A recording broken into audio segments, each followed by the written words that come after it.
और अभी ये जानिए, पार्लिमानी खुसूसी कमेटी का इजलास दोपहर 1:30 बजे होगा। आज हतमी मुसव्वदे पर इत्तफाक राय की भरपूर कोशिश की जाएगी, जबकि सियासी जमातों के आईनी तरमीमी मुसव्वदों का जायजा लिया जाएगा। इस्लामाबाद से यह खबर। पार्लिमानी खुसूसी कमेटी का इजलास दोपहर 1:30 बजे होगा। डिप्टी ब्यूरो चीफ अली शेर साथ मौजूद हैं, तफसीलात उनसे जानते हैं। अली शेर, आगाह कीजिएगा, सियासी जमातों के आईनी तरमीमी मुसव्वदों का जायजा भी लिया जाएगा? जी बिल्कुल, आईनी तरमीम जो है 26वीं आईनी तरमीम जो कि अब एक क्रिटिकल सूरत हाल दाखिल हो चुकी है और आज 1:30 बजे नमाज जुमा के फौरन बाद पार्लिमानी खसूसी कमेटी का इजलास होगा, जिसकी सरबराही सैयद खुर्शीद शाह करेंगे। उसमें मुद्दों का जायजा लिया जाएगा। जो रात को मौलाना फजलुर रहमान ने और कामरान मुर्तजा ने हुकूमती मसवदे पे एतराज़ात उठाए थे, उनको दोबारा जो है वो हुकूमत ठीक करके पेश करने की कोशिश करेगी।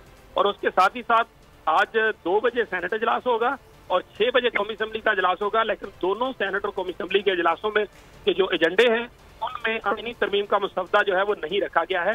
तहम हुकूमत अगर इत्तफाक राय हासिल कर ले तो उसके बाद ज़िमनी तौर पर भी एजेंडा लाया जा सकता है। दूसरी इंपॉर्टेंट बात यह है कि वफाकी काबीना का इजलास जो है वो अब तक आज के लिए कम से कम शेड्यूल नहीं है।